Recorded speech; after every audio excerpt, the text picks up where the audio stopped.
as a co-pastor and also as a co-chair of the First Ladies Health Initiative, I think I would love to say that you can be vulnerable and honest and still be holy. So vulnerability and honesty are holy characteristics. You can have faith and still need therapy. You can be strong and still need support. It's okay. When that time comes, I would say ask for the help that you need. It takes a village through the journey of life, and especially in that postpartum phase, you're not going to be able to do everything by yourself. So really tap into your network, tap into the resources in your community, church organizations. Just make sure that you ask for the help you need. Just to add to that, I love your points. I would say there is no award for suffering, and there is no gold medal for silence. This is not the time to be quiet and to get along. You need to speak up because you deserve every ounce of help that you could even think of during this time.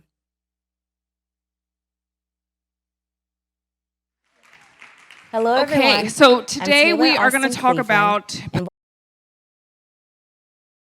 doulas and midwives and policy changes needed here in California. I'm going to introduce our panelists. As soon as I find it, here it is.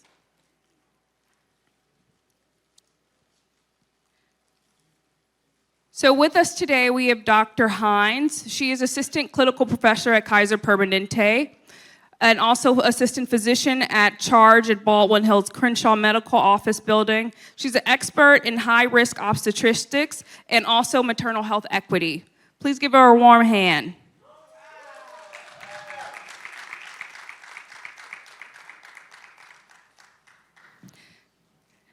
Next up, we have Dr. Curley, respected clinician with expertise in maternal health care and strong commitment to addressing these disparities in postpartum health and hypertension in and among Black mothers. Please welcome Dr. Curley.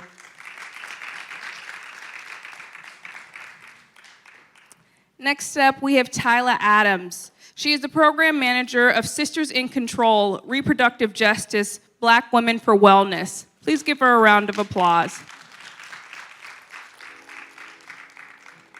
We also have Adoja Jones of the Birth Equity Unit Chief. She's part of the AAIMM Prevention Initiative Programs and Director of Doula CLES Public Health Leader.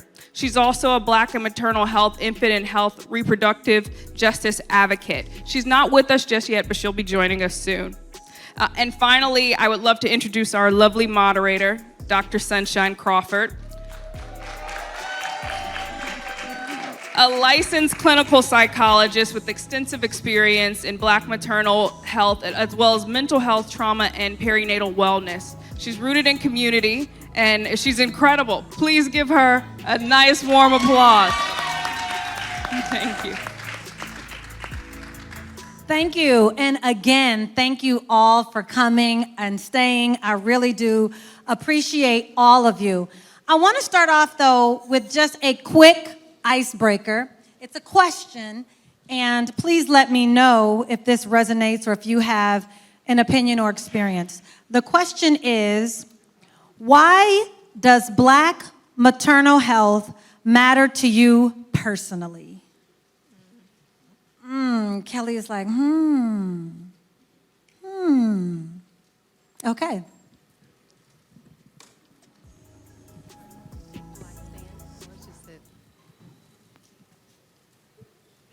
Good afternoon, everyone. Black maternal health means a lot to me. I love children, and one of the things that I've always wanted to do is, of course, be a mother. And during the pandemic, I had got pregnant, and then I wasn't able to visit the doctors as much because they were closed. And then I ended up at 5 months or 4 months not knowing if I was spotting or what, not knowing what was going on, but feeling like I was cramping. And they said I was going into labor, and they said I had my placenta detached, and the baby was coming, and she couldn't be saved. And so I ended up going into labor at 20 weeks and I lost my daughter. And then I turned around and got pregnant again and lost that one. Yes, and I actually went full term, 32 weeks. And I went to the doctor one day, and the next day I went back for my other appointment, and they said I had no heartbeat. And they absolutely couldn't find anything that was wrong.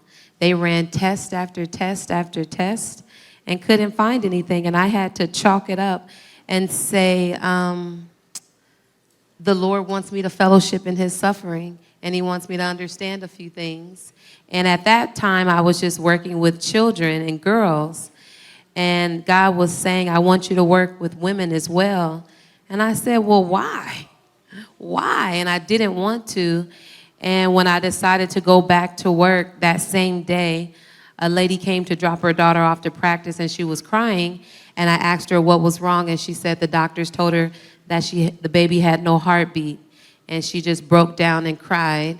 And I ended up praying for her and ministering to her and talking to her. And I didn't want to do it at all. And I kept saying, well, why me? I take care of everybody's children. And I always got children with me, and I'm always dealing with girls.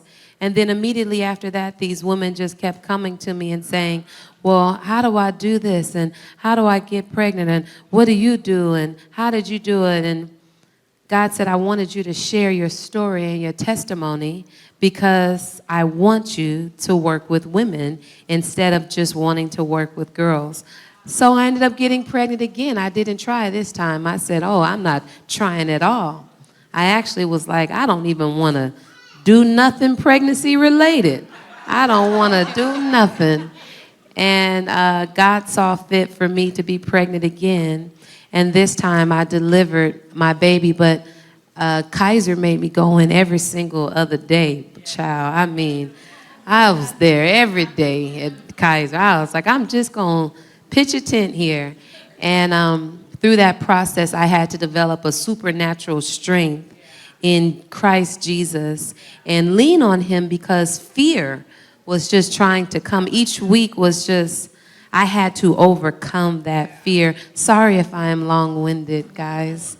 And I named my son El Shaddai because it was nothing but the Lord God Almighty who brought me through and who allowed me to go through a pregnancy and wasn't nothing wrong. So, so that's why Black maternal health matters, because I've been pregnant for 5 years and this is the first year I have not been pregnant. But what's today's date? I don't know. Wow. Wow. I didn't expect such a testimony with that. But it sounds like you were getting the maternal health care that you actually needed. So Kaiser was doing its thing. And that's good. And I think you're fortunate in that way. But I want to frame a quick statistic before we get started. Black women in LA, Los Angeles right here, are 4 times more likely to die from pregnancy-related causes. And Black infants 2 to 3 times more likely to die before the age of 1. 89% of Black majority census tracts are in trauma care deserts. In other words, we're not even doing a good job of tracking. And I know here, our ECM family, Mama Paulette, someone really close to her and her family actually went through this, where the mom passed away in labor and birthing. So this is a very important topic. Again, thanks for coming. These disparities are not statistics. They're preventable tragedies, preventable. And today we're going to gather to name some of them, to learn about some of the solutions, and to act. And so to do this, all the panelists have been introduced, but I'd like to start with Dr. LaTanya Hines. Her focus is how LA care systems can close the gap for Black women facing high-risk pregnancies. So my question to you is, well, I guess I want to give you just space to talk first. That's what I want to do first, and then I'll ask a question. Okay, can we hear? Good Sunday afternoon, people. It's nice to be in the house of the Lord. I would say, in a nutshell, 25 years this year of practicing obstetrics and gynecology. I grew up at 1587 West 45th Street in Los Angeles, born and raised in South Central. There's nobody in my family who's a doctor. Nobody is even a professional per se. But I believed I could make a difference because my grandmother, all the way from Texas, educated one of the first black women to attend Bishop College in Texas, met my grandfather. I say this because it'll make a difference. My mother, one of 5 children who had a stroke at age 27 from taking birth control pills and smoking. I was 8 when she had her stroke. I watched her learn how to walk again, talk again, take care of me, all using her left side of her body when she was right-handed. She learned how to walk and talk and become, over a year's time, at Rancho Los Amigos Hospital at USC. What she didn't know is that one day I would train there in general surgery on my way to becoming an obstetrician gynecologist. And my mother was an amazing person and unfortunately passed at 57. I just turned 58. And that entire year I've been thinking about, this was the year my mom passed. So I became an obstetrician gynecologist because I believe in women's health. I believe in the power of women and what we can do. I believe in black women and how amazing and superior to me we are. And so healthcare allows me the passion to care for what I believe my people, and making sure that they don't just exist and they need to thrive, people, in pregnancy and postpartum. So I say all those things to say I actively practice every day. I just got off work at 8:30 this morning. Miss Vicky got me here. And I delivered a patient at 43 IVF. I delivered all of black women, 6 of them last night. Each of them with little issues, but it's all vaginal deliveries, all full term. And that says a lot for what we're doing at Baldwin Hills Crenshaw, what we're doing at Kaiser in the urban Los Angeles community, and the deep pockets of what Kaiser Permanente can do. We ain't perfect, nowhere near. But there are 8 black OBGYNs in the department of 25. That is 1/3 of our department is black females. So when we say that we are serious about making sure that black women get what they need in pregnancy, we are. Thank you. No, you hang on to that. You hang on to that. That gives me hope as a black female, not having no more babies. But I know where to send folks who are. I have another question for you. The question is, how can medical systems expand access to culturally respectful care? Thank you for asking the question.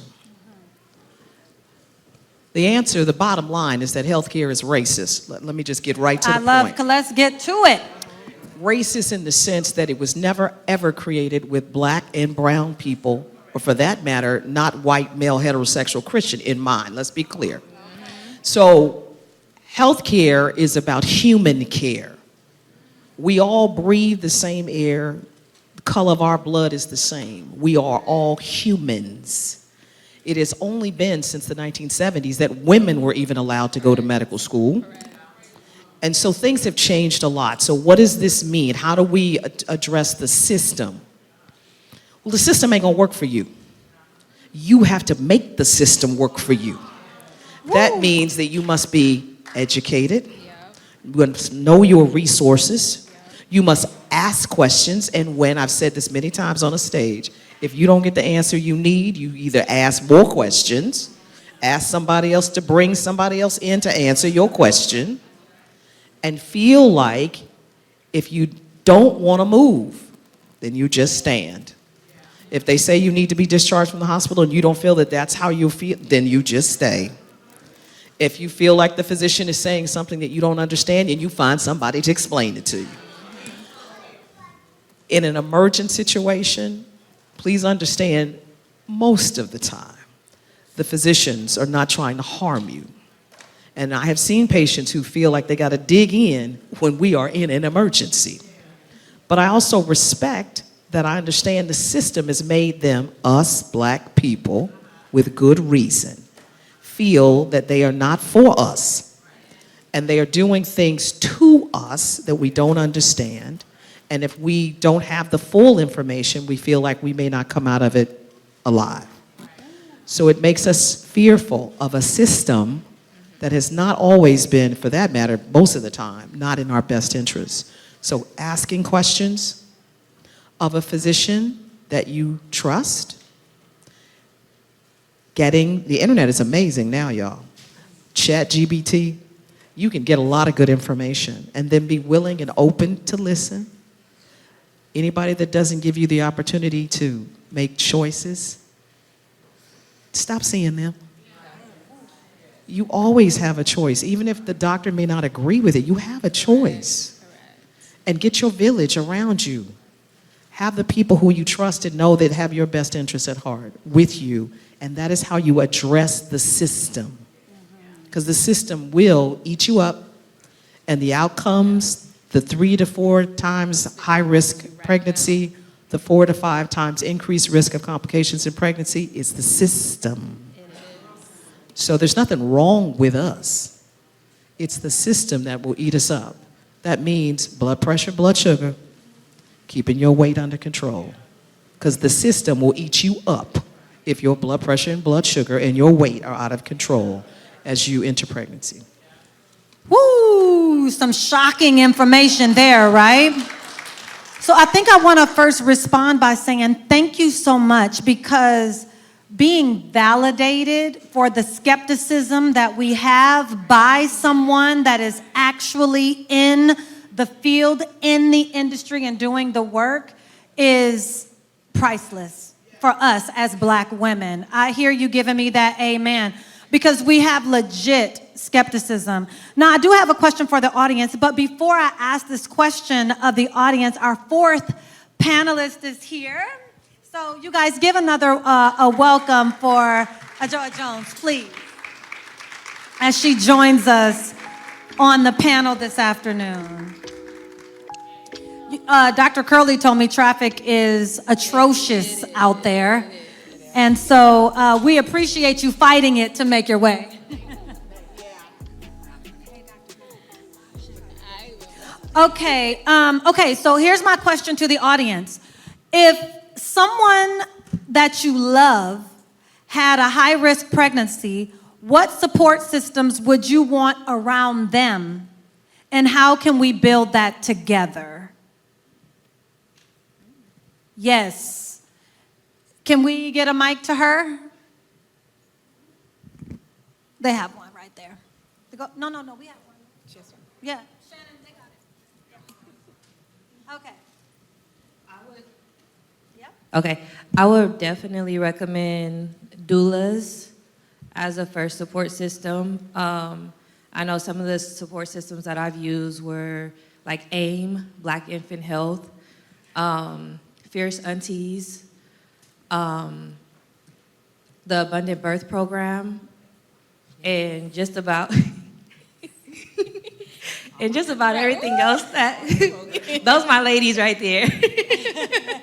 But just about everything else within the community, as well as, like Doctor was saying, being confident and standing in your truth and in your feelings and your emotions and what you know is going on with your body, and asking questions. And if you don't get the right answers, if you don't get the answers that sit comfortable with you, looking for another answer, looking for someone else. If you continue to get the same answer, then maybe that's the truth. But if you're getting different answers, then you want to go with the answers that are comfortable and that feels safe within your soul, within your body, and what you've been praying for. And definitely look to God and look to, I know I looked to my ancestors when it came to the twins. what did they do? Who helped them out? And for them to just guide me to the right people, to the right doctors, to the right help, to the right support systems. Okay, thank you so much for that. And I just want, yes, thank you so much for that. And I'm going to tell you, Black Girl Magic is in the room because she's answering the question, managing the twins and the toddler while breastfeeding all at the same time. Okay, snaps right now in the air for all of that. How old are the twins? They're 10 months. That's 5 small children that she's navigating, and part of her village is on the stage. Hey. Yes. So thank you for that. Okay. So I want to now talk to Dr. Condessa Curley, and ECM is very familiar with Dr. Curley, so she is right at home. I would like to prompt a slide, so get ready. Did you know high blood pressure can appear up to 1 year after having birth? Is there a slide? Okay. Okay. No? Oh, okay. All right. So, Dr. Curley, I'd like to talk more with you about this particular subject. This is high blood pressure and Black women, and as it relates to maternal health. So, home blood pressure monitoring, does it equal fewer ER visits and greater safety? Can you talk a little bit about that for us? Well, High blood pressure. I want to say this. You asked first a question of why you felt that Black maternal health is important, and someone gave a really eloquent, great answer. I just want to let you know why I feel it's so important. Let's hear it. So I grew up in foster care, 5 different foster homes. My mother, bless her heart, she had 7 children from 7 different men. She was mentally not healthy. This was many years ago, and the system failed her. So for me to look at her and knowing that she did the best that she could with what she had without any support systems, and how we all turned out, God's blessing, even though we didn't get to know her, but that we did okay. That's number 1. Woo, that's powerful. And then number 2 is I am a family medicine physician, board certified. I worked many years at California Hospital Medical Center. We were unopposed, meaning we did everything. So I got the opportunity to deliver moms and then to deliver their children's children and then to deliver their children's children. And what I saw was the cycle. The cycle. You talk about Black maternal health. I think we have to define what we mean by health, because what the United States means by health in our systems, it's disease care. That's not health, right? You talk about health as your physical, mental, and social well-being, your economic well-being. All these things contribute to health. So we have to really look at the language we use and the definitions that we use. I, as a public health, I'm now in public health, I'm medical director for clinic services for LA County Department of Public Health, and I have switched over to prevention. Oh, I was going to ask you, when you say disease, does that mean that our health system is currently reactive? Is that what you're saying? It's reactive and not proactive. Exactly. It's disease care. It's disease care. And so how do we change that paradigm? Well, unfortunately, there are dollars that are attached to disease care. There are not dollars that are attached to preventive care, right? Okay? Now, you talked earlier about empowering and educating. We have a vote. We have the ability to change things. We can lobby like everyone else does. But if we don't know what to lobby, who to lobby to and what to lobby for, that's a challenge. So I want to thank you for that opportunity. Well, that just brings me to another question, and maybe all of us are wondering that question. How can we be proactive for ourselves? Is this just a matter of getting more on top of annual appointments, and are we just probing more? It's much more than us. Oh, I'm hearing it's just Yeah, we are. so much. I am way off. I see your question. Hold on one second. I really want Dr. Curley to get to Right. her point. Hang on to that. So, we are complex human beings. We live in a very, God knows, complex society, especially in this environment. And so we just can't, be in a silo. It's not about me. It's about the collective we. And the collective we, there's power in numbers. What can we do? So far, we look at who we are in the population. It ranges anywhere to 9 to 11% of the population, and that's dwindling for Black folks, right? But we still have a voice. We still have the ability to put our dollars where they matter. We still have an ability to learn, to advocate. You talked about doulas, you talked about midwives, you talked about AIM, you talked about all these organizations. They're there for a reason. They have the data, the evidence. My professor told me one time, if there's no data, there's no evidence. They're not going to believe you. So not only do you bring your personal story, but you bring the data that comes with that personal story, and you just don't let it go. So we are, as you have said, a village, and we have to act as a village. Thank you so much, Dr. Curley. Hypertension. She did ask me about hypertension.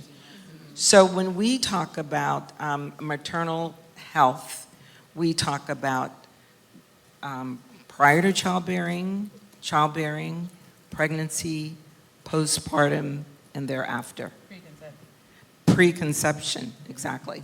So in our clinics, we do preconception counseling.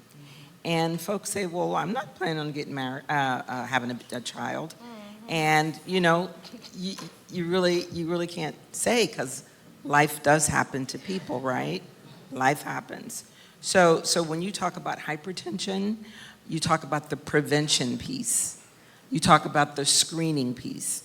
When do you start screening? And there's the United States Preventive Task Force that tells us when we should start screening for hypertension. Not only your age, but if you have certain illnesses, we need to screen earlier. So we got the preconception part. Now, the big thing about hypertension is that it's a silent killer. We don't know. We can have a stroke. That means your blood pressure is so high, some clots break off, and it obstructs vessels in your brain. Or we can have a heart attack because your blood pressure is so high and not controlled.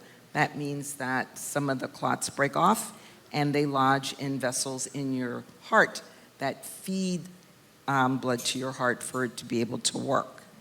So we look at, first of all, knowing the differences, the types of blood pressure, knowing that if we are on the borderline, what is it that we can do to prevent that? It's always about prevention for me. And then there's 3 kinds of prevention. There's the primary when you don't have it, there's a secondary when you got it, and then there's the tertiary when you got it and you just want to just kind of maintain. So it's very important. Now we talked about with our OB-GYN, we talk about things that can happen to us, and she can tell you better than I can, the rate of preeclampsia and how much that impacts different demographics and what it does for us as Black folks. And then what happens after preeclampsia? And then are you at risk for preeclampsia for your next visit? And then if you have preeclampsia, how well is it managed during that stay? And who's managing it? Dr. Curley, can you tell us what preeclampsia is? That's when your blood pressure is really high during pregnancy and you start spilling protein in your urine and they test you for that. That's just a very simplistic way of saying that. And how do you control it? Because there are many different bad outcomes that you can have, as my OB-GYN colleague will tell you, that can happen to you. She talked about stroke. I mean, there are a lot of things. So when we talk about these things, it's almost like it's fear-based, but to me, it's not fear-based, because if you know better, you do better. So we have to know better, and we have to do better. And it's sometimes not that easy to know better and do better. If you go to the grocery store and you look at what we have to eat in our food deserts, what do we have? We have canned goods. If you look at the salt content of those canned goods, insane. What do you do about that? Yes, you can still buy that, but then what you do is you soak a couple of soaks of the vegetable or whatever that item is that has that high salt content in water. Just let it soak. That'll let some of the salt out. But there are things that you can do. So not only do we talk about the foods, we talk about medication, right? Some people say, I'm not taking that. Or that made me feel funny. Or, sometimes they say, like my sister, bless her heart, she passed away from hypertension. Congestive heart failure was the side effect. She was very proud. Very proud. We were always taught to be very independent as foster kids. Her priority wasn't buying her medication. She said, I'll just buy half of it this time, and I'll just split it up, and I'll do this, and I'll do that. That's what we do. And we don't tell our doctors that we do that. There are many, many, many resources out there that you can use to get medications at a deep discount. So it's being on your medication. Like my colleague here said, you go to a doctor. Okay, how many of you go out and buy shoes? We all buy shoes, right? If the shoe is too tight, what do? We put it back on the shelf, right? If the doctor doesn't fit, put them back on the shelf and move on. And hopefully it will be someone of color.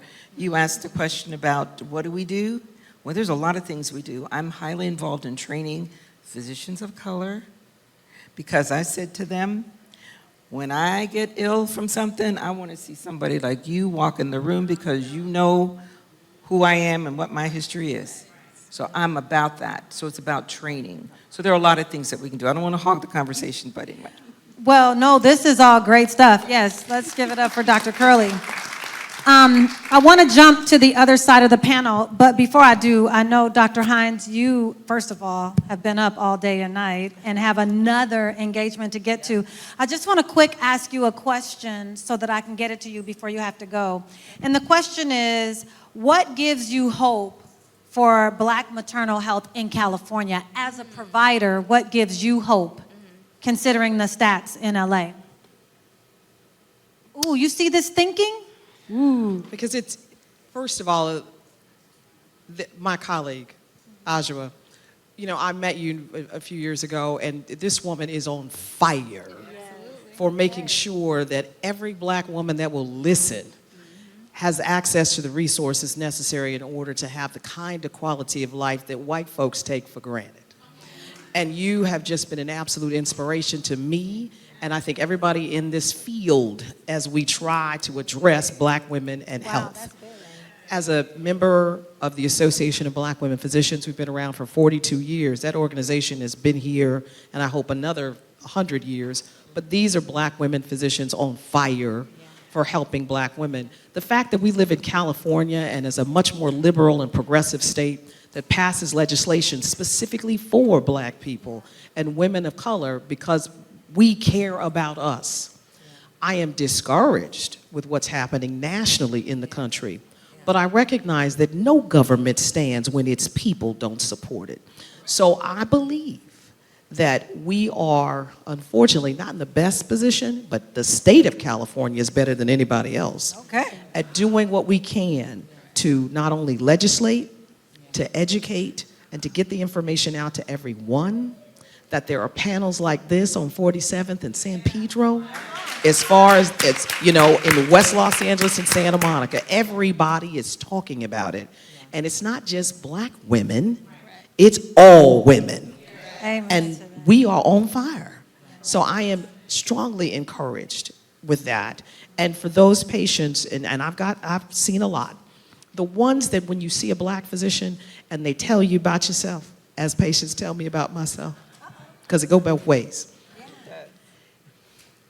We care. So when I find a patient who's like, you didn't say it the way I wanted to hear it. I feel uncomfortable when you tell me about why I'm gaining weight so rapidly or why I'm eating the foods I'm eating. I make recommendations about the data and the evidence-based information about what we know that helps you in pregnancy. And I've had many leave me and go see not one of my black colleagues, they go see one of my white colleagues. And they find that whatever they say, my colleague says, that's okay. You'll be all right. And then they recognize that the reason why Hines was so intense is because she actually cares about me. And if I see them on delivery, and that happened last night, one of my patients who fired me, and I'm managing her, and I'm like, yeah, that blood pressure was important. And the intensity with which we have to address that is, we could have made it so much easier. Doula, midwife, everybody saying the same thing and keeping her either on her medications or keeping her on good food and nutrition and exercise. Mental health and wellness, so important. So I am always encouraged. Well, listen. We're going to be all right. We're going to be because we can take care of ourselves. Okay, go, you hear it straight from the doctor's mouth. Now, before you put that mic up, I'm going to ask the question. There's an elephant in the room, and I'm just going to go ahead and ask it. When you walked into the building, you don't look like, my regular maternal health doctor. I know that you're on the Kaiser panel, so are you accepting new patients? Because I want somebody to look like me, that's fly like me, got a little razzle-dazzle like me. And I see y'all hollering back, okay? There so we are go. you accepting new patients, and where can we find you? I am on the corner of 3782 Martin Luther King Boulevard. That's You hear Baldwin this? She's Crenshaw. right around the corner. I am at Kaiser West Los Angeles. That's our big medical center. And there are 5 sub-centers. So Playa Vista, Baldwin Hills, Culver City, South Los Angeles, Inglewood. And there is a black woman OBGYN at every single one of those facilities. Baldwin Hills, Crenshaw has the most. We got 5 of us, or 4 of us. But yes, that's where I am. If you are a Kaiser member, got to be a Kaiser member. If you're not a Kaiser member, but you have Medi-Cal, choose Kaiser, and then you can see us as well. Amen to that. Amen to that. We have 2 questions from the audience, but before we go there, hang on to your question. Hang on to your question, because I have to also get the panelists, and then everything else will be out for the audience. Okay, so be patient with me. So now I want to come over to Tyla Adams. Who her focus is turning reproductive justice into actionable policy for mental health equity in California. So, question for you. Well, I guess I want you to speak a little bit about what you do before I jump right into questions. Just maybe kind of give us some context. Absolutely. So I'm with Black Women for Wellness, and Ajwa is one of our many board champions. She's been with us since the inception in 1997. So we're nearly 30 years as a nonprofit organization that focuses on the health and well-being of Black women and girls, and we do that through education, empowerment, and advocacy. So speaking to what Dr. Hines and Dr. Curley were saying about knowing what questions to ask, we help to make sure that you know your rights, know that you can change doctors, know that these doctors are available and assistance to you. But with that, we also want to empower you to be able to make those decisions on your own. And so with reproductive justice, justice is intentional because it's talking about all the intersecting issues and all of the factors that impact your reproductive decision making. And so we're looking at your food justice, making sure that you have access to fresh foods. We're looking at your environmental justice. LA is home to the largest urban oil drilling site in the country. And you'd be naive to think that that is not impacting the communities that live around that drilling site. So we have environmental justice, but on the other hand, we have beauty justice, because what we put on our hair, skin, and nails and our feminine products also may impact how your health outcomes are turning out. We also have to do holistic wellness, and so we're talking about rest. We're making sure that you are checking your blood pressure, that you have access to the food. And then in my department, RJ, we're looking at everything you think of when you think of reproductive health. And so, we have our amazing Black maternal infant health partnership in our department, but we also think about the decisions that you made before you got to motherhood, and that starts in girlhood.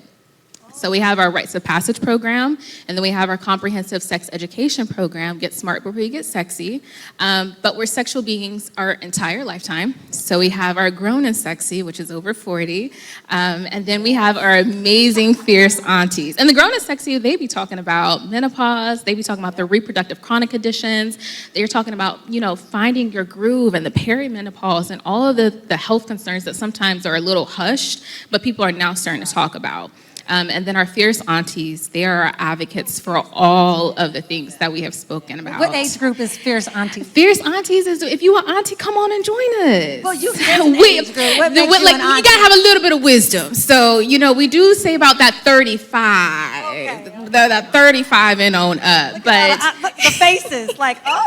come join the aunties. But we're really leaning on the women and bringing them into the reproductive justice space, regardless if you had a child or not, because aunties have nurtured and cared for communities for generations. And if you had your first period and you're trying to figure things out, sometimes you don't want to talk to your mom, you went to your auntie. If you had some boy troubles and your mom was going to give you a lecture, you want to go to your auntie, be like, okay, tell me about this. And so we're really just giving them the tools and the education to help to inform their communities, to come out in spaces, into their churches, and educate about elections that are coming up. So we have November 4th. I implore every single one of you to go and talk to at least 3 other people and let them know November 4th is coming. We have to vote. We have to show up at the polls. Policy is very personal, and we're often not included in that conversation, but that has to start with not only holding our elected officials accountable in the county, but also showing up in numbers. Black women have been leaders in civic engagement for eons, and so if we want to have another voting election, I need for y'all to come out on the polls on November 4th. I'm good with faces, okay? I'm going to be there. I'm going to be looking for you. So that's what Black Women for Wellness kind of does in essence. Thank you. And thank you for the expansive conversation. Yes. Yeah. To cover everything from conception to menopause is such a huge gap. Yeah, we didn't hear enough about menopause when we were younger. So here's a question I have for you. It's what's one way churches, community groups, or families here today can plug into policy advocacy to protect and expand maternal health equity in California? That's a great question. So first, research does show that spiritual practices are a resilience factor for our health and well-being. So first and foremost, know that you all just being in community with each other, just checking in, hey girl, I didn't see you at church last week, how you doing, checking in, that really helps to build resilience in health and well-being. And it helps to reduce stress when you see a mom who's kind of coming into church in the back and you just hold her baby. It's helping her to feel belonging in the community. So when itself, I know everybody, I sometimes will wake up and be like, no, auntie, I went to sleep in my daddy's arms. Now, why am I waking up to you? So it's really about understanding the community and building that community belonging and wellness. How to plug into policy, I would say definitely tap into what you care about. It doesn't have to be with Black Women for Wellness. It doesn't have to be with AIM, but it needs to be an organization of things that you care about. You need to keep your ear to the ground. You have to understand that oftentimes Black women aren't included in the conversation of reproductive justice policy, even though we are the most impacted by it. So you have to understand what's going on. Looking at the past presidential election, we were out there passing out voter guides. Our civic engagement team, they do amazing work of door knocking and canvassing and making sure that you understand what's upcoming. Our voter education guide, we followed the money, because you have to follow the money. They let you know on this proposition, if you vote yes, this is what it looks like. If you vote no, this is also what it looks like. So you can make informed decisions, and hopefully you can have these conversations within your own groups. And so plugging in is really, I'm just going to toot our own horn. Tap into Black Women for Wellness. Come join us. Become a member. Be a fierce auntie. Open up the space to have all of these conversations and to really tap in I would say, Black Women for Wellness also has an action project. We're kind of one of the first in the country to focus solely on reproductive health and wellness, because we recognized after the 2016 election, there was a need to educate people at the polls. And here we are again, unfortunately. But we've helped to push the Momnibus Act, and that has just opened up doors for Medi-Cal to get doulas, to also get earlier access to CalWorks. You're also going to keep providers accountable. It's built guaranteed income program. The Abundant Birth Project was such an amazing program to all the moms, and hopefully Audra will talk on that a little bit later, but it's really understanding that we are moving policy to help impact and help to create better incomes. We have to look at AB 2319 as well, which Dr. Curley's speaking of on that implicit bias, making sure that providers are being held accountable. That went into effect in July, and it's saying that hospitals who aren't complicit with making sure their providers have implicit bias training, they will have civil penalties from the DA Bonta. So it's making sure that we're all working together. We are inviting doctors into the room. We're looking at community leaders. We're looking at experts to come and make sure that policy is crafted and created for you, with you in mind. But we can't do that without your voice. We can't do that without you joining our listening sessions, without you showing up to these panels and letting us know what do we need to be advocating for. Absolutely. Thank you so much for that. We do need more people helping us to guide us and, help us make our way to the polls and be comfortable and secure in what to do once we get there. Okay, so Ajwa Jones. So I'm going to move over to Ajwa Jones. So we're going to talk with her a little bit about structural racism, systemic barriers, and doula perspective. And I know we got to hear from a little bit of that. So we really want to dive into right now naming the systemic barriers and lifting up community-centered solutions. And I know that that's what you do. Can you talk to us a little bit about that? Well, first of all, let me say thank you, Dr. Crawford, for making space. Thank you to the First Lady's Health Initiative. Thank you to the First Ladies that are here. My sister, First Lady Sims, we came up together in church. And a lot of folks here that I know already. And thank you so much. Happy belated birthday, Queen. I hate it. I mean, she had a fabulous party. I was trying to get myself there, but I thank you, one, for making space for me when in 2018 we came to Kaiser and said, hey, we want to launch this effort. I have been in this work since the early 90s. I was the first perinatal health educator and the first community health worker for the first Black infant health program in LA County, which was Great Beginnings for Black Babies, Inglewood Healthy Mothers and Babies. How many of you were here and lived in Crenshaw and saw the billboard, lived in LA and saw the billboard on King and Crenshaw that had the, it was like you would see the womb of a fetus and there was a 40 ounce connected to the bottom. How many were here then? Yeah. So that was a time when we were going through a lot of, and we're still never out of a drug epidemic, let me say that. So when folks tried to make crack cocaine so bad for our communities, it was because they brought it here that it ever came in the first place. So that's how we get to talk about systemic racism and oppression and what this nation has done to our communities. And so I'm excited. Thank you, Dr. Curley, for all the work that you've done and just being in LA County and being a Black woman leader. It is, dynamic. It's been an inspiring experience for me, and I'm grateful to my colleague here, my young sister. I get to mentor, befriend, and represent as a fierce auntie. Because I was first a teen mama, and so my daughter's 39. My grandchildren are teenagers now. They're 13 and 15, which excites me in one way, but I had a different experience than most. I had a family that surrounded me in love. My experiences and hurt didn't come from my family as a teen mom. They came from outside in community and this system, right? But because of that experience, and I chose to stay at a maternity home, which is St. Anne's, ran now by Dr. Lorna Little.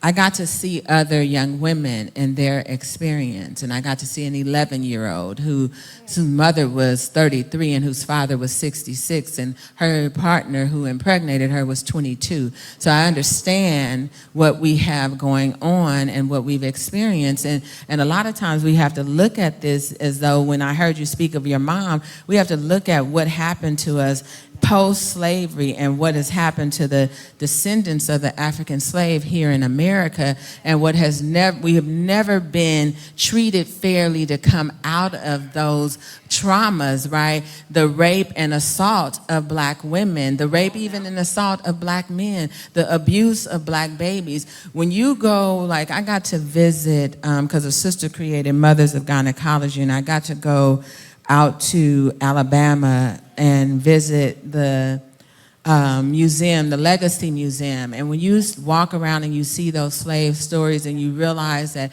babies, we were the first to be trafficked. Let me say that, black folks, and understand what that means. When you had babies, because we were brought here to be chattel, and you had your baby and you loved on your baby, and your baby was stolen from you and taken from you and given to someone else, and you still had to work and labor and act like that didn't matter, or that as my sister gets to breastfeed independently, it was her job then, and the mistresses would plan their pregnancies around the time that the slaves were having babies, so then their children could be fed, because they didn't want to feed their own children by those they deemed as inhumane, right? But I mean, I could talk this talk all day long, because I need us to understand this is something that we have to be a collective of people that come together to acknowledge the wrongs so that we can right them ourselves. They're not going to right them for us ever. They don't have a desire to. We thought they would after our brother George Floyd was murdered, because they sent a lot of money our way, but you see what they're trying to do now to make sure you never feel free to come out of the oppression and depression. But we serve a mighty God, and so I thank God to be in servitude to him, because he gave me the vision for this model that I was able to come to Kaiser and say, and to my community, my sisters at Black Women for Wellness. And as you can see as I talk, I come from the church too. I was blessed to be baptized at 12 or 13, and so I love the Lord, but he gave me vision to do it differently, because we had always been doing it where you see the doctors get together and they talk about the issue, and maybe an executive director of an organization, and maybe the public health director, but you, the people, nobody's talking to you about your experience. So how do we fix a problem that nobody's talking to you about? And so I said, you know what, we've been doing this wrong. I looked at the infant mortality rates for black people in LA County, and it had been over 20 years. And I said, we haven't reached a halfway point. Exactly. So kudos to Dr. Ferrer, who is our director. So I always tell people I work for the white hair lady. Y'all saw her during COVID. She was the first public health leader that said, racism is the leading cause of infant mortality. And so that helped and propelled me to say, we're going to bring together community and government in a 50-50 partnership to address the high rates. And so we designed, and I was the visionary for the first African-American infant and maternal mortality community action team in South LA and South Bay. Well, let me just jump in real quick, because, you know, I love what she said, because it is a show of racism. When I hear the words doula and midwife, they sound like ancient terms to me. And I know to a lot of people, because those are roles that may have happened before, roles that we don't see very often, but I know they're trusted roles. So can you talk to us a little bit about the role and trust of a doula or midwife? So this is the thing, the doula, and so doula is a Greek term, so it's a newer term that has been used, but basically it's a support. And so, you know, even when the slave women were having their babies, they had somebody there to support them through the journey. So it's still the same thing. It was what we were doing already. It was what even the midwives are doing at Birth This Nation, but the doula is the one that does support. So we consider ourselves to work from the waist up. We don't, there's no medical work that we do at all. That's not the role of a doula. The doula is to support you. Everybody should have a doula. Actually, if you go into any of these healthcare systems, I don't care what age you are. I'm my daddy's doula. He's 85. I'm going to go with him to every visit because I need to know what you're talking to him about. I need to know about the medication. I need to talk to him about there are side effects to having extended use of a medication. Maybe we should talk about how we change our behavior a little more like Dr. Curley and Dr. Hines has said. It is up to us to take charge of the tempo that God has given us, right? And so, yes, there's treatment and such. And then you have, I'll flip back to you asked about the midwife. So a midwife can do all things but perform surgery when it comes to reproductive health. I know you gotta go. You want to tip out? I told you she's got to thank go. you. It's been a long day for her. Let's Bye, give Dr. Queen. Hines a round of applause as well, too.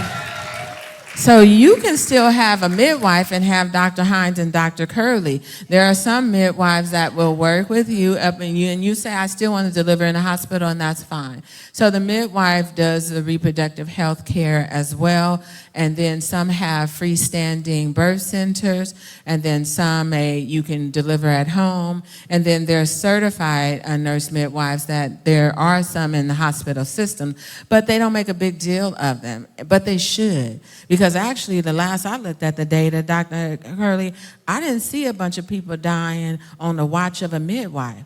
And so that is why it's critical to have this knowledge base that it is nothing wrong with having a midwife. Actually, it was this American healthcare system that pushed the midwives out so the doctors, and they were white, could come in and do their work. But the midwives are already birthing.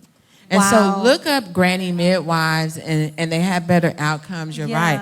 And so there's a bill you should follow now, and I'm going to tell you that because Tyler, and she didn't forget it, but it just got on the floor. It just passed the floor, but it's AB 55. Call your senators and tell them to vote yes on AB 55 so we have more freestanding birth centers as they're closing the maternity wards. Did you know that is happening? So that's critical because where are you going to give birth at? If you're closing down The maternity wards. that is insane. Yeah. Or don't you think? Insane. Which then, you create a maternity care desert. For example, A April maternity care Valentine, desert, and we're all having babies every year. April Valentine died in January of 2023, and at Centinela Hospital. And as a result, Centinela basically closed. They ended up shuttering their doors. That's part of it. It was other folks that had issues as well, not just black women. But then that puts the pressure on St. Francis, that puts the pressure on Kaiser, that puts the pressure. And imagine if you live in Inglewood, wait a minute, where are you going to go? Now you got about 3 entertainment centers in all these places, and you have no space. And let me tell you, black women, we're only birthing about 8,000 babies annually in LA County. There are over 100,000, up to about 100,000 that are birthed annually. And we have the highest rates of poor health outcomes. So that is why we're doing this work that we're doing, and that's why it's important. You guys have all been deputized by an AJWA whenever you see a pregnant young woman or older woman. I don't even believe in saying geriatric age because, I see my sister shaking, but sister, there are folks still getting pregnant over 50 because of perimenopause and menopause. You think the cycle is over, but you still have the opportunity. So I want my brothers, I see my brother chuckling in the back, be very careful and be aware. You have to be aware, right? It happens. And so I think it's incumbent upon us to know the data, not just because it is how they determine whether they give funding or such. It is what we need to know that over 4,000 black babies lose their lives in this nation annually before their first birthday. That is preventable. Yeah, that was the stat that we mentioned at the very top. Yeah. It's just an incredible number to consider. So I know I'm going to address the elephant in the room. Where can we find you in this? It's a wealth of information. Where can we find you? Well- and then I'm coming to you right after she gives us this. Y'all all on Instagram and social media, take out your phones, please, and follow our page, Black Infants and Families, because we have something for the whole family. We actually, the materials are back there. I have a great fatherhood engagement coordinator because I was determined, because I have a great dad and I have 4 brothers, I was determined for us to demystify that tale that is told that Black men are not present in the lives of their children. And I'm also determined to make sure we deal with the domestic violence and the intimate partner violence in our community that is taking the lives of our women and children. So you can follow us on Black Infants and I was just Families gonna say, LA. repeat that one more time. Black Infants and Families LA on Instagram.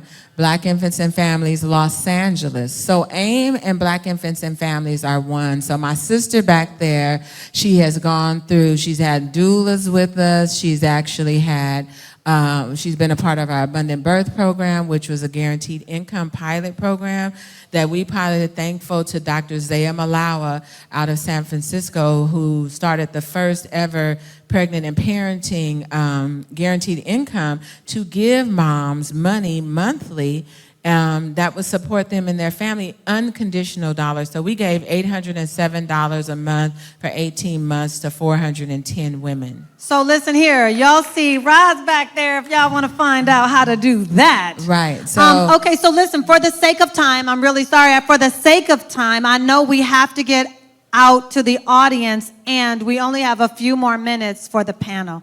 So I know, Kelly, you had a question, and Shanique, you have a question or comment as well. And then I want to be able to open up to anyone else. But, I don't want time to get away from us. So, Kelly? I was referencing back when we were talking about disease, Dr. Curley, when we were talking about disease care, and I remember after having the pregnancy loss that I had in 2020, no one was really talking about it in the community, and I said, okay, well, if they said my placenta had detached, maybe because of a fibroid, what do I need to do? So I had went on a 30-day juice fast. I eliminated starches, rices, sugars.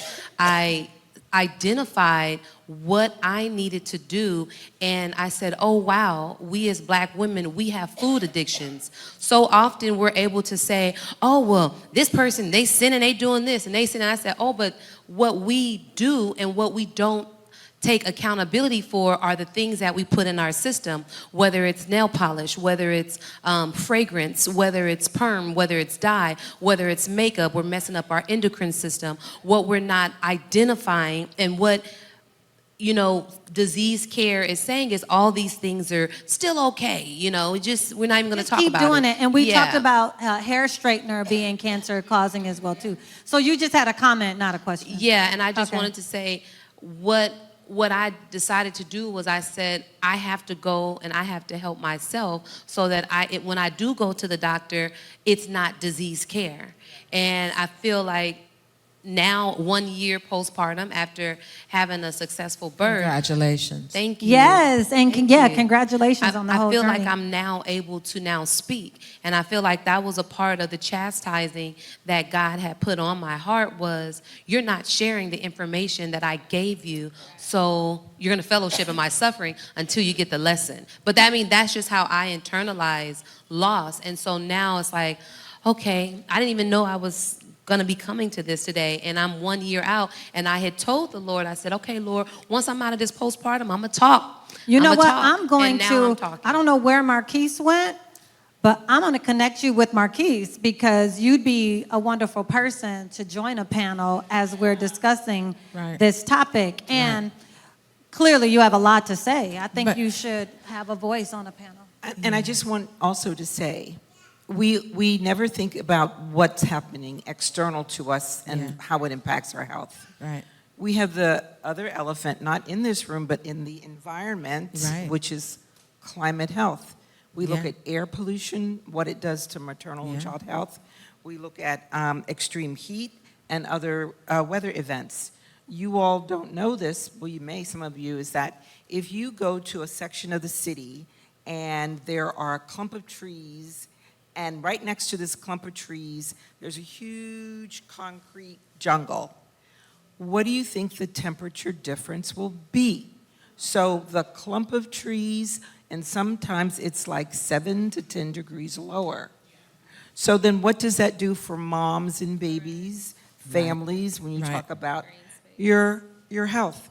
We know that, with extreme health, those that aren't able to mitigate or change or have any way of protecting themselves, it impacts low birth weight, Right. it impacts everything. We look at air pollution.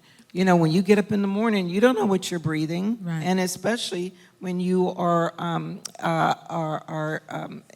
pregnant, Right. that impacts also your ability to have a healthy baby. We should be looking at air quality control and say, hey, maybe I won't go out today, or if I'm going out, I'm going to wear a mask. But we don't tend to do that.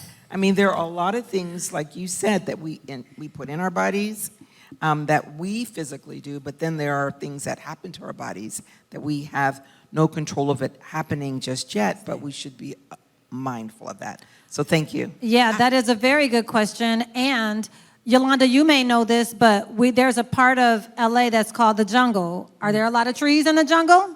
No, It's they a were whole lot of trees concrete in the That's not what they jungle, called it, isn't yeah. it? So Yeah. temperatures higher Right. in a place that by name should have more trees. I know wanna that we only say have a real quick, few minutes. to this sister. So, one, I think everybody should download the Yucca app. It helps you to look at some of the food and as well as some of the beauty products, and then it'll give you alternatives to because it'll let you know what chemicals are in there, if it's excellent, if it's good, if it's fair. The other, I would say, sis, is preconception counseling is important, and I wouldn't put the blame on yourself for that, because, or even look at it as a penalty from the Lord, the loss, but to look at how we better care. But you did find wisdom, right, in the loss. So I think that is even the part to share, but to know that we also have to get our wombs healthy and prepared. That's something that white folks do all the time. Other folks do all the time. Other cultures do, and do it well. And so we have to look at that. Tell me one more time the name of the app. Just real quick. YUKA. YUKA. Yeah. Yucca. That's what it sounds like. Okay, Shanique, you have a question or comment? Thank you, ladies. I have a comment. First and foremost, thank you, Dr. Sunshine, for inviting me here today. And my comment was for Dr. Hines. I was amazed when I walked in the room, and I just wanted to vouch for her. She is my OBGYN. Oh! She is amazing. And Nancy's and Maya's. Yes, yes. Oh, okay, yes. Yeah. So she is on fire, as Yeah. she She absolutely said. is. This other young ladies up here on the panel, she's on fire. She may not tell you what you want to hear. She may not tell you what you want to hear, but she's going to tell you what you need to know. I've been going with her for about 5 years now. I found her from going to a Black Expo because I was going through some things in my life. I don't mind sharing. I'm very transparent. I was dealing with fibroids during the time. And she was up on a panel like today, and she said some very important things, and I found her very, down to earth, and I've been going to her ever since. And also, as Black women, we do need to be very cautious for us if you're in menopause, perimenopausal, that was mentioned earlier. I had started going through that about 2 years ago, and I ended up experiencing a miscarriage, in which Dr. Hines was able to get me through that. It was very devastating and shocking all at once. At my age, I wasn't expecting it, but I still was anticipating my baby. But she was able to guide me through everything I needed to do. So if anyone wanted to go to her, I'm vouching. She's excellent. She's great. And Thank you so much for that. And her rep is still here, so Vicki can let her know for us that she got some personal testimonies in here. Okay, this is our last question. I think we have time for just the one more. Hi. My question is, what support is out there for women that are plus size, that are overweight? I know I consider myself, I was a young mother. I was 21 when I got pregnant, was very overweight. I was in the hospital for another health issue and running all kind of tests, doing all kind of exams in my abdomen, and I was in early stages of pregnancy and was not told that. I released out the hospital. A couple of weeks later, found out I was pregnant and had a doctor telling me, oh, you're young, just abort. You can get pregnant again because you had so many, you're a high risk, you're overweight, and then you had all these things happen in the hospital. I chose against that. I prayed and had my baby come. But I found I was overweight with all my pregnancies. We tend to get shuffled through. We tend to just automatically, okay, you're overweight. Okay, you have gestational diabetes. You have all these things, which I understand the preventative measures of that, but sometimes there's not a lot of comfort and support given. And also sometimes we're just shuffled through and things get overlooked. So is there something out there now for mothers for that? I'm going to start, and they may go around because I'm sure Dr. Curley has something. So let's be clear for all of us. Mental health, as Dr. Hines brought that up, mental health therapy is key and essential, that we find a therapist. Because a lot of times, some of the things that we're dealing with health-wise, it has to do with our mental health. It might be because of our upbringing. It might be because of, anything we've experienced in life. So we first need to start there because there's a lot of therapists that help folks through that journey, right? But then also you want to find a physician who can also help you with, because some of them will refer you to nutritionists, which is key and essential, to finding you that and finding you a community. Like Black Women for Wellness has Kitchen Divas, which does healthy cooking and nutrition, and that's kind of a support group as well. At one point we had Sisters in Motion, so we have to get that back. But what I found is my own group of saints that are also believers and in the medical health field, because my situation is I had a partial hysterectomy, and I chose that for fibroids. But the reality was I probably didn't have to if I had to really change my diet and had people to support me through the journey.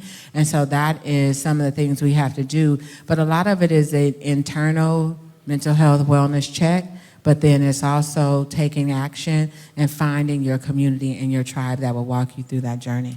Amen. And if you know me, you know that the mind and the body go hand in hand. But with that being said, I am proactive. I had healthy babies and all that. I am one of those that search out for that. But in the inner city, a lot of times I see Hispanics getting the support. Like when I was having babies and breastfeeding, the Hispanics were there. How do we reach our people? How do we make it where they can see it for those that don't know to go find it? Well, that's why we have AIM. That's why we created that. That's why we've created the network and supporting organizations that are doing the work. Can you tell us where AIM is? So that's Black Infants and Families. It's the same thing. It's the African American Infant and Maternal Mortality Following Black Women for Wellness. For the most part, we can follow AIM because it sounds We'll to me... put those services out there. Who is providing the services? When we have our community action team meetings, we have folks that come and share. So Cinnamom's WIC was created for Black women because like you said, there weren't people that looked like us. We were able to expand the Black birth worker pipeline. So the services are there. Now let me tell you what happens. We don't always come. Did you also say at the beginning that you have resources in the back as well? I do. Mm-hmm. So as I listen, AIM has almost and I'm getting a yes, almost everything that you need. Like it's a wraparound resource as it relates to Black infant health. Yeah, Black women health in general. And then I'll give the last word to Dr. Curley. I'd just like to say, there are a lot of resources and sometimes we don't know where they are, but if you go to the Public Health Department's website, and Dr. Ferrer is really heavy on how we support our communities and offering resources and collaborating and partnering with organizations. The website, along with Aja, what she's doing, you'll see all of that. And so it may take a little bit of doing, but I would start with AIM, but go to the website. That's one place for sure that you can get information about what's happening in the community. Also, if you really want to know, I'm the medical director at Martin Luther King Jr. Center for Public Health. We have activities all the time there. So again, you know, if you want to just go to the Department of Public Health, Martin Luther King Jr. Center for Public Health, then that's a place where you have a lot of resources that are available, and they are active resources. But I think, too, you were really talking about that community support and someone seeking out for you. And so what Black Women for Wellness does, and of course in partnership, is that we have birthing tours. So we do where we bring mamas and we let them know that you can choose other birthing facilities that will honor and respect and find providers that care for you. And in that flip side, on those birthing center tours that we do, we hope that you will join us for food demonstrations to know how to cook better for your breast milk, to cook better for yourself, to also cook better for your family, because sometimes we got to be honest, like we can just do a little swap and you saving a whole bunch of calories. But we also hope in that you become friends with sister friends, and that you have your sister friends and your aunties who will come and lift you, who will come out and be like, that's not right, here's how you can advocate with your doctor, here's what you can do. So it's really helping in Black Women for Wellness and aim to build that community around you for you to seek the care that really speaks to you. Right, and I'm public health, so what Dr. Curley said, there are wellness centers at Martin Luther King, our Center for Public Health, at the Curtis Tucker Health Center in Inglewood. So there's a calendar, and so those centers are open. There's line dancing there. There's a lot of different other resources, mental health, there's painting. There's a whole bunch of resources out there. We have to come, because we sit there a lot of times and we're waiting, and we're looking, and nobody's coming. And so then what happens is we won't have the resources. They'll cut it off. It's a tragedy to have resources and nobody to give them to. Let me just quick ask you, the ladies on the panel, are any of you able to stick around for 10 minutes or so in case people have questions? I see more questions in the audience, but we have to wrap in the building because the staff needs to go. So really quick, if you are able to stay for a few more minutes, then we need to get some social media videos. We would like you to do a quick 30-second interview that we can post on social media, just encouraging people to watch the panel. Would you like to say something, Marquise, or give further instruction regarding that? Let's give it up for our panelists, Dr. Curley, Ajwa, and Tyler. Dr. Hines, in her absence, give it up. So much information. And again, they're able to stay around for another few minutes in case you have more questions. I know you do, Roz, yeah? Oh, go ahead. So my comment was really coming for Christy. Christina, uh-huh. Really for Christina, because I also had that exact same question, right? Where do you find the resources for what you need? Correct. And the honest answer is find a doula. The doula is going to be your main source of resources, not just advocacy, but resources. Yeah, and Ajwa made a great point.